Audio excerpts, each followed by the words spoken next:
Hey everybody, welcome back to another video. Today we are we're not playing any games. We're wait, I'm upside down. That's better. Nope, that's not better. That's better.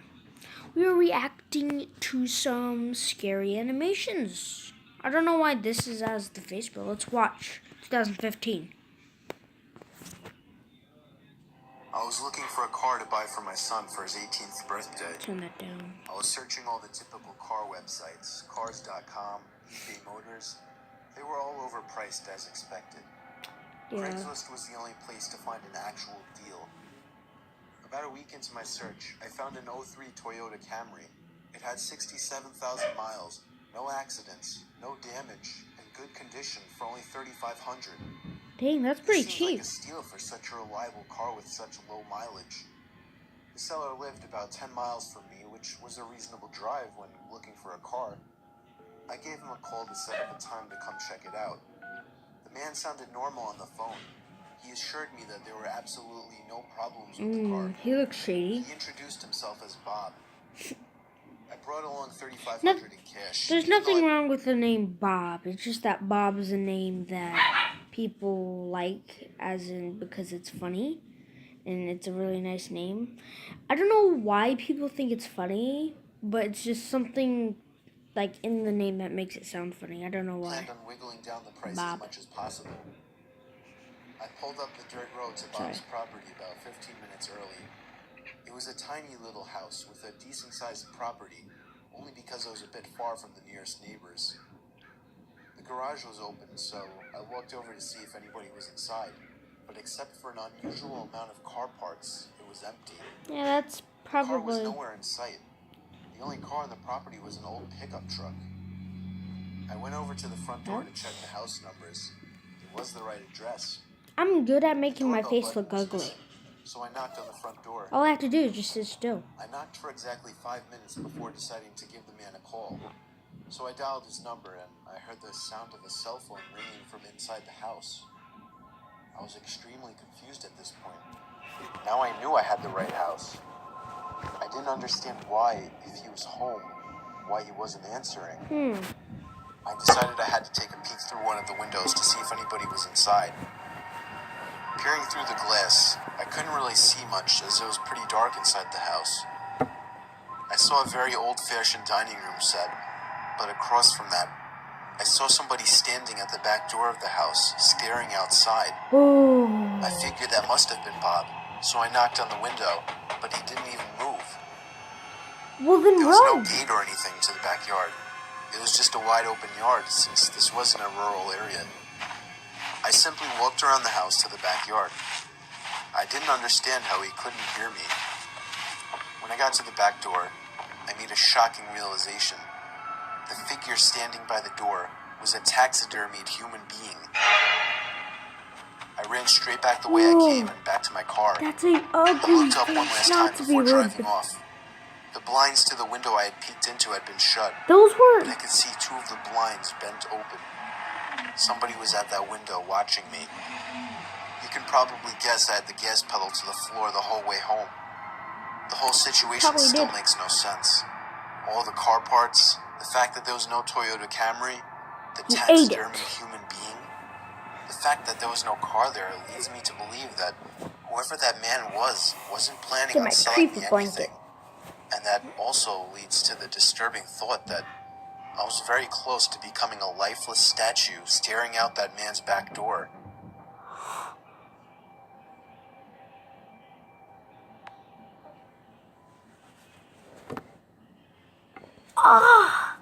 Spicy, cold, and stuff. That was pretty scary. We're not gonna get the whole video. I know it says 50 minutes right down there. Yeah, I see you. I see you. It's right down there. Yeah. Don't do it. We're not gonna get the whole thing. But that was pretty I was good. on tour trying to find some really deep websites. I was in a chat room where people That was normally shared scary. links to deeper websites and weird pictures and videos, commonly illegal pornography. Some guy Ew. named Vintage Triple X posted a link without describing what it was. I clicked on it, and it took me to a black screen. Wait a second. Okay, no. Because I think I've heard of that name before. Vintage or vintage. Where a big video box eventually popped up with a play button. The video thumbnail was a dark room, only lit by a TV screen. Out of curiosity, I clicked play and began to Maybe it's... I don't know what this is. hear the sound of TV static in the background as lines of static slowly swam down the video screen. There was no seek bar in this video. Then I noticed something slowly begin to emerge from behind the wall. It was a figure dressed in all black with some kind of black mask on as well. I started to suspect it was a jump scare video, and I thought I was right when the figure leaped out and ran to the screen in less than a second. It still got me, even though I was expecting it, but then it got strange. The person had their face in front of the screen, slowly moving around as if he could see me and was observing me. Then I heard a crackly, demonic voice say something. It came from the video. It repeated itself, and I could make the phrase out to be, "Ask me something." I was really confused. I tried typing something, but there was nowhere to enter text. Then he said, He's an idiot. "No, Of not course the he is. keyboard. Say something." I felt my heart punch the inside of my chest as he said this. I opened my mouth and mumbled the words, "You can hear me?" It responded with, "Yes." I was uncomfortable now. I thought it was a video. I pressed pause, but it didn't do anything. He said, "Don't try to leave. I want to talk." I tried moving the mouse to the exit button, but the mouse was frozen. In fact, none of the keys were responding on my keyboard. There was a long moment of silence before my webcam began flashing as if it were on, and my face popped up on the screen. Russian hackers, man. Russian hackers. I can tell this is like a Russian hacker because Russian hackers can like you see that little screen, you see this part? This camera? They can like look through that and observe everything. Like they can do that to laptops. So this is probably a Russian hacker or something. Because they can like they see through these cameras and they can watch you. That's why you always shut them down. Shut your computer down. That's why you shut your computer down when you're not using it. Well, it probably doesn't happen anymore, but you know. There, I what they got a do. picture of you now. Now just hang on while I get your address, and then we can meet. I started to panic, smashing every key on the keyboard, spazzing the mouse, but it did nothing. I had my finger on the power button, but it also didn't do anything. The computer wouldn't turn off. Just break it. The voice was saying crazy things like, "You're stuck here. I will find you. Don't even bother." I snatched the screwdriver sitting on my desk, unscrewed the 4 screws on the bottom of my laptop, and took out the battery. The computer finally turned off. I was gasping for air as if I just ran a marathon. My heart was pounding 5 times as fast as it should have. You'd be dead then. I have since left my laptop off after that, and have resorted to using my desktop as my main computer. I'm sure by now nothing will happen. He definitely didn't have enough time to get my address. This is me. Welcome to Avakin Life. Fuck you, Mads. That is crazy. Oh my god, that is It was very crazy. common for me to be home alone at night, as I only lived with my dad, and his shifts You see us under his bed? Okay, this story is called A Toy Something. I think it involves a toy. constantly Don't shift know. from days to nights. This happened around the time my dad was doing Oh. night shifts. The edge of his hair, like when it came in a frame, it looked like, I remind me of Rick. Like if you just take his head off, it looks like Rick's hair. I From would Rick stay up and Morty. really late on these nights watching movies. Mm, It's always taken No, me a long no, time no, to fall no, asleep, so no. after turning off the TV to go to sleep, I probably laid there for a good half hour. why is the Then narrator I heard a the toy same? fall over in my toy closet. It was nothing too suspicious, but it still creeped me out. But then the doorknob to my closet started to wiggle until finally unlocking the door. I hid under my covers, not making a sound. It was strangely quiet for a good 2 minutes, so I finally peeked my head out of the covers. There was a figure standing next to my bed, looking down at me. I screamed at the top of my lungs and began hugging the wall behind me. The figure looked out the window and then just walked away out of the room. I stayed in that position for like an hour before checking if he was really gone. The front door was left wide open, so it seemed he had left. I didn't get a minute of sleep that night. God, he looks like he's a killer. That's it? That was the whole story? That little story was the whole story. Okay. Even though it was short, that was pretty creepy. If that happened to you, what would you do?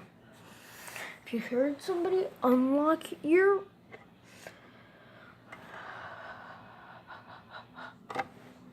Stories from the point of view of a 16-year-old girl. For a second, I thought she was like a mom. Like that had I have a boy living next door to me that was obsessed with me. His name was Joey. Every time I would go outside, Joey would come outside as well. What?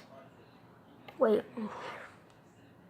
Okay, so the person of this story is a girl, but this is a first person narration.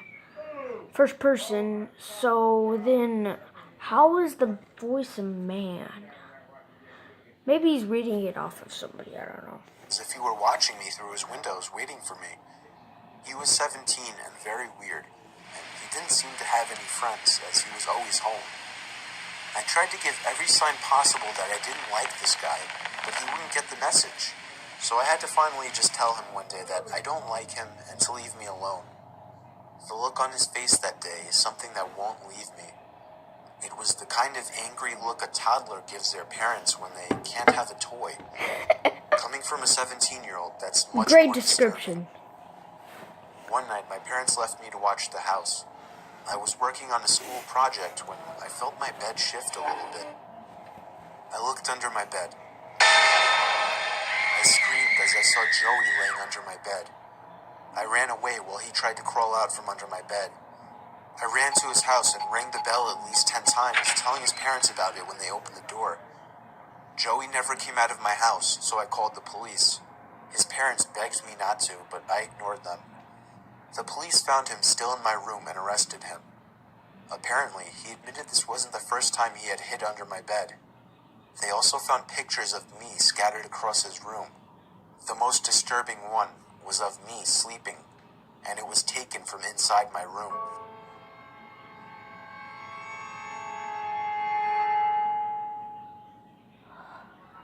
What a stalker. I mean, he's such a weirdo. Working the night shift always sucked. Did you see I work that? in an office. Did you see those words? Why'd they fade in the blood? Do you see on top right? Midnight Office? Working the night shift always sucked. It must I be work in gory. an office building and would constantly do the night shifts since it was the only time it would work out for me.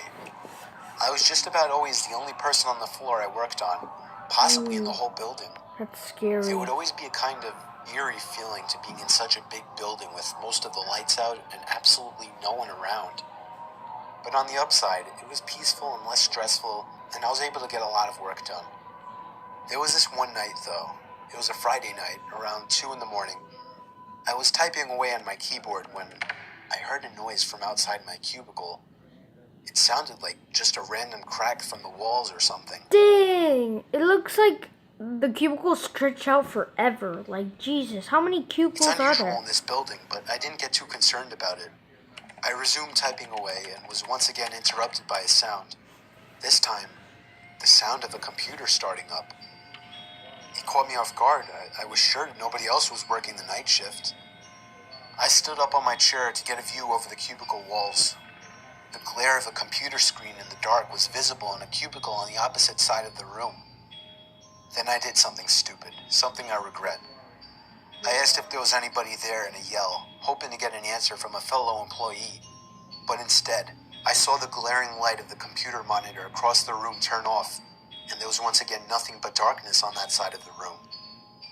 I started getting nervous. My face looks I turned ugly. off the lamp and computer screen so that I wouldn't give away my position to whoever that was. I crouched down and tiptoed out across to a nearby cubicle. There was just utter silence. I sat waiting for something to happen for God knows how long, but I eventually decided the coast was clear. I tiptoed down past all the cubicles until I reached the opening near the exit door to the stairs and elevators, and that's when I realized that my fearful suspicion was true. There was a man crouched down behind a plant in the corner of the room, dressed in all black. I felt my heart sink as I noticed him, but it didn't seem like he knew that I noticed him. I turned back to the stairway door. There was no way I was going to wait for the elevator and take a chance. I casually opened the door and closed it behind me, proceeding to walk down the stairs. After making it down about 2 flights of stairs, I heard the door above me push open aggressively, followed by manic, echoing footsteps coming fast down the stairs. I raced down the stairs, running as fast as I could, all while the footsteps above me were getting louder. I finally made it to the first floor, raced through the lobby, and out the front door. Whoever was in there didn't follow me. I immediately called the cops, along with one of my bosses. My boss said no one was scheduled to work except for me. The cops scanned the place from top to bottom. There was no one in there. I couldn't help them out with any description other than he was wearing all black. I did continue to do the night shift for about a week after that, with my boss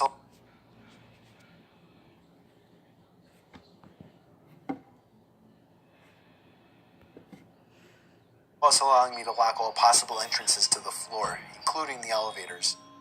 But I still wasn't comfortable with it. So ever since, I've been doing the day shifts. Oh, good idea. Whoa, whoa, whoa, whoa. Did you see that?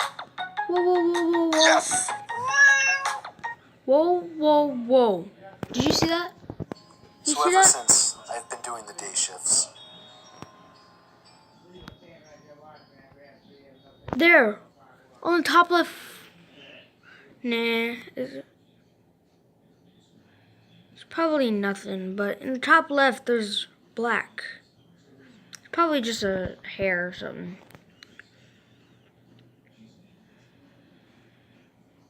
Look, the one on top right, not on the top right, but one right over here, looks like Morty's head. Or I mean Rick's head from Rick and Morty. The pizza guy, I think I've heard of this one. This happened 4 years ago when I GPSed the clock kind of thing, so I didn't think much of it. Oh, I did I never took the see pizza this. to the front door. There was no doorbell, so I knocked loudly on the door.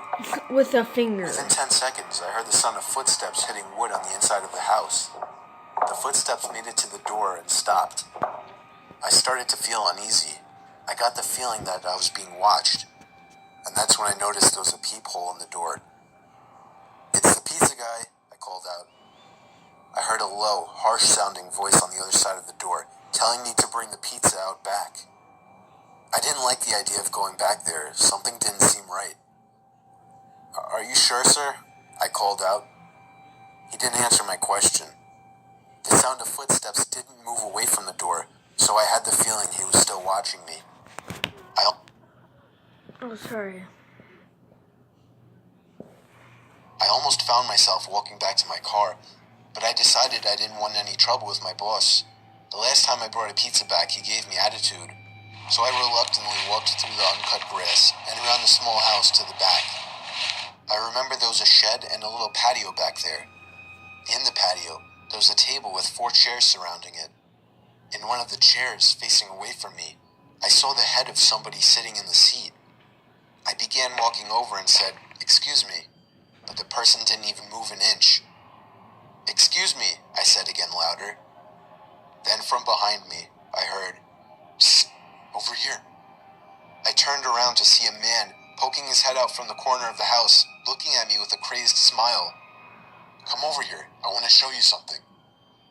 I freaked out, turned around, and ran around the house in the opposite direction, back to my car. For some reason, still See that girl? See that girl? She holding wasn't the there pizza. before. I got in my car, started it, and got away from there. On my way back to the pizzeria, I pulled over to the side of the road and called the police. Eventually, I was informed that there was no sign of anybody having been in that house for a long time. I quit my delivery job a few days after that. I have no idea what would have happened to me had I gone up to that man, but to this day, I still wish I had just turned my head to see who or what was sitting in that patio chair.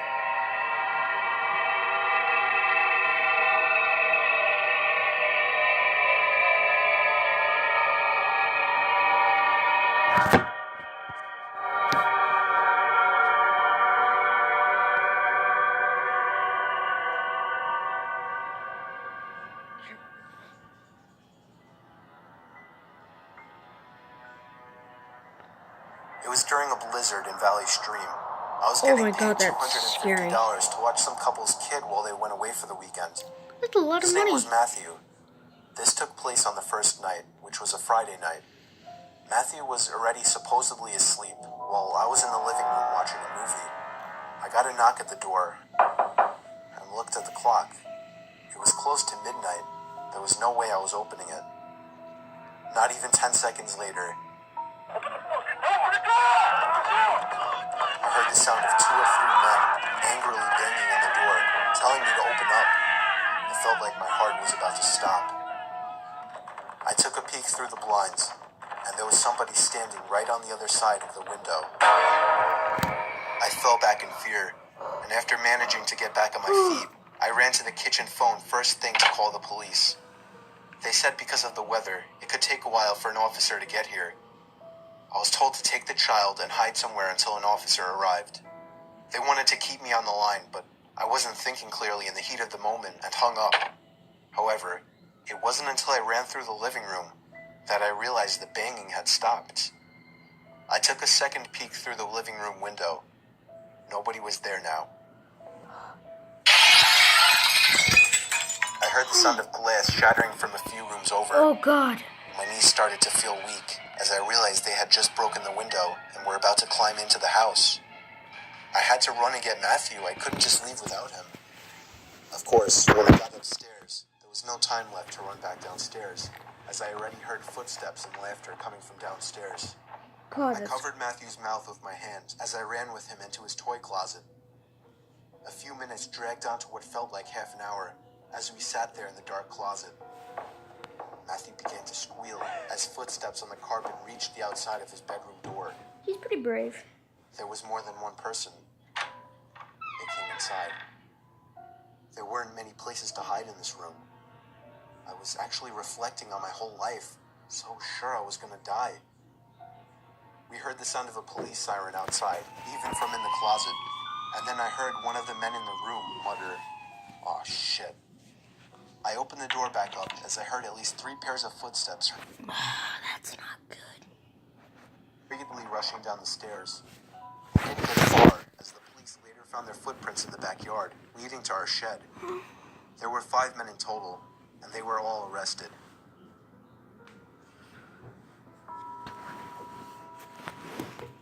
Not to be rude, but they don't look good. They look horrible.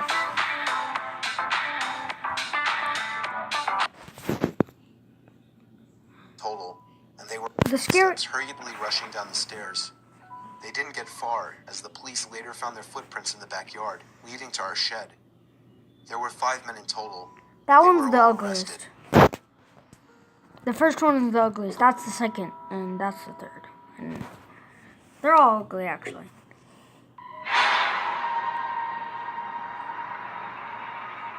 This happened when I this was is a ghost 15 years story. old.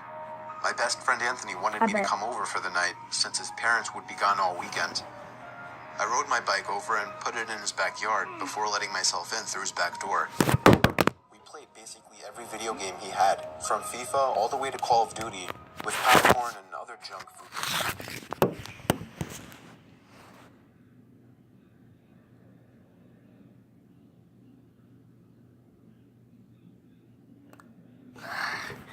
Sorry. spilled out all over the floor. As the night progressed, we moved from video games to watching half a movie and getting bored to doing prank calls at close to 10 o'clock. Anthony made a few calls to different pizza places.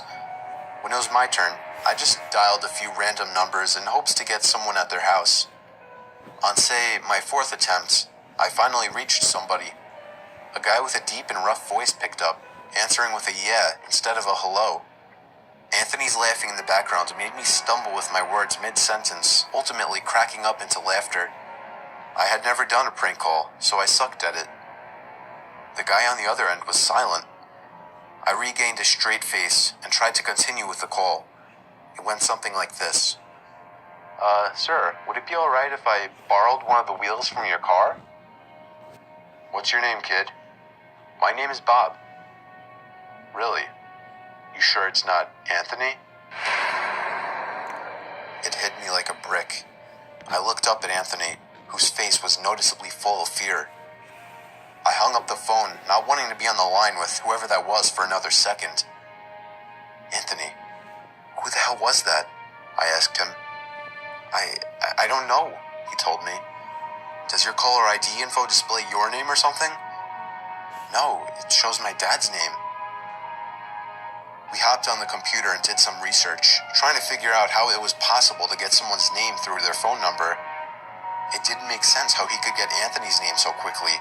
He was way too young at the time to be on any of those personal information sharing websites.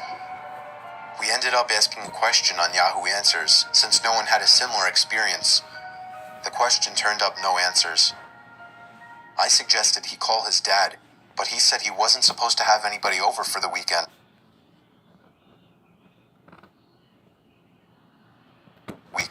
So he didn't want to call.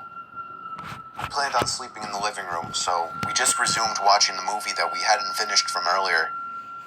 Right after the phone call had left my mind, me and Anthony looked at each other when we heard his front storm door opening, and then the doorknob to the front door began to turn.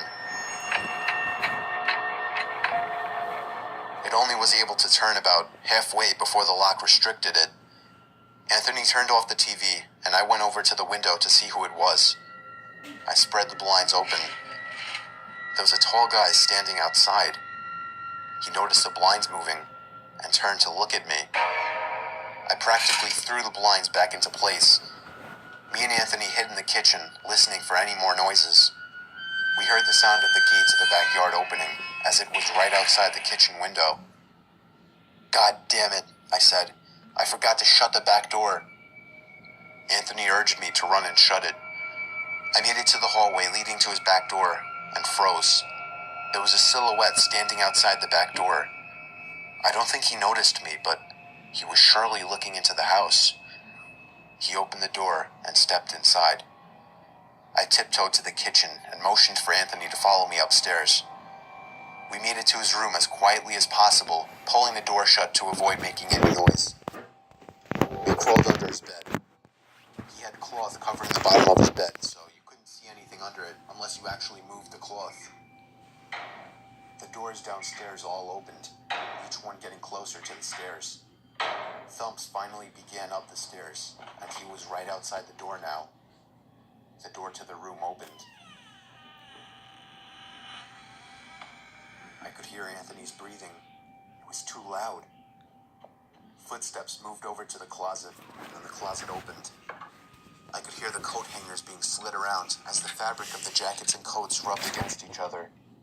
Footsteps moved over to the bed and stopped. I felt like my heart was about to explode out of my chest. Anthony's breathing was too loud. I had to cover his mouth with my hand. Nothing but silence in the room now. We laid still for so long, I almost thought he wasn't even in the room anymore. I moved my hand away from Anthony's mouth and whispered in his ear, "You think we can make a run for it?" He was about to answer when the most disturbing, memory-haunting scream I'd ever heard filled my ears as Anthony was seemingly dragged out from under the bed. I crawled out and saw him struggling with the man. I desperately looked around for anything to use as a weapon. I settled with the screwdriver sitting on his nightstand. I hurried over to the man and drove the screwdriver into his back. He let go of Anthony as he let out a scream of agony, giving us time to get the hell out of the house. Running onto the road would give away our position too easily. It would take too long to make it to his neighbor's house. We dove for the tree line in the woods and took cover behind a bush, watching the house. The back door opened as the man stepped outside, looking around the backyard. He then looked out to the woods. I felt his eyes pass me as he scanned through the tree line. It seemed that it was too dark for him to see us. Then, he turned his head back in our direction. I ducked behind the bush. Joe, he's coming. What? Dude, get up, we gotta run. He was right. The man was approaching us fast. How could he have seen us? We ran through the woods with the leaves crunching under us, giving away our position. When Anthony tripped over something, I crouched down with him, hoping we had run far enough. Not even 20 seconds later, oncoming footsteps from the direction we were running from came fast. They slowed down only 2 trees away from us as we lay face down in the leaves. Moments later, the footsteps take off in another direction. We waited until we could no longer hear them and took off back in the direction of the house. While running, over the sound of leaves crushing and my heavy breathing, I could swear I heard leaves crushing from behind us. We made it back to his backyard, into his house, and this time remembering to shut the back door. We were now able to call the police. Anthony stayed on the line with them, while I patrolled the back windows, making sure nobody was out there. It was so dark, though, I couldn't see anything. So I did something that seems stupid today. I turned on his backyard lights, and immediately in the distance, over by the woods, I saw him, standing in front of a big tree. He turned off back into the woods and disappeared out of sight. That was the last time me or Anthony ever saw him. I would be lying if I told you we heard the occasional knocks at our windows or something cliche. No, that was it. 5 years have passed and nothing has happened. Do I wonder if it was somehow linked to the prank call? Maybe. Does it make sense? Not really. But yeah, this was the story of how me and my still best friend Anthony almost died during a break-in.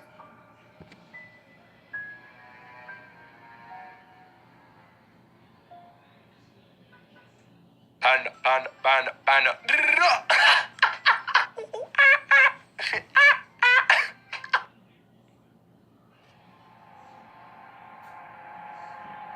Last one. Me and my wife were on our honeymoon in Hawaii. We were on the island of Oahu, sitting on the beach. My wife got up to go to the bathroom, and when she got back, she told me that there was a creepy man watching her walk into the bathroom, and when she tried to walk out, he blocked her path. She only got away because there were 2 other people walking into the bathroom, so he got out of the way. I asked her what the man looked like, and she looked over, but unfortunately, she said he was gone. Our hotel was walking distance from the beach, so we got back quickly, but we made sure to report the man to a police officer we saw walking on the beach, and then we washed up before going out to eat. We ate at a fancy seafood place and did some walking around afterwards. Close to midnight, we finally went back to the room and began to wind down. Then we got a knock at the door. I looked through the peephole of the door and saw a man in a maid uniform standing outside. I opened the door and he immediately tried to let himself in. I pushed him back a bit, asking him what he wanted. He told me he left something in the room while cleaning earlier and needed to get it out. The only thing, we left the do not disturb sign on the door all day. Then I noticed he was making eye contact with my wife. My wife then screamed, "That's the man." I didn't understand at first, but it was too late for that. The man had already lunged at me, holding my throat with one hand while reaching behind himself with another. He pulled out a knife and started swinging at me, and if it weren't for my wife coming over and smashing his face with the lamp, I would have been as good as dead. The commotion drew out all the inhabitants of the neighboring rooms. One of the women started freaking out and screaming, making the situation worse. We called the police, and so did the hotel. It turned into a huge, horrible scene, but we were just happy to be alive. We were questioned when the police arrived, and some of the other people around us claimed to have witnessed it all. We still don't know what kind of intentions this guy had, but if I had to guess, I would say he wanted to get to my wife. He must have been one very dumb person to think he would get away with something like this in such a public building.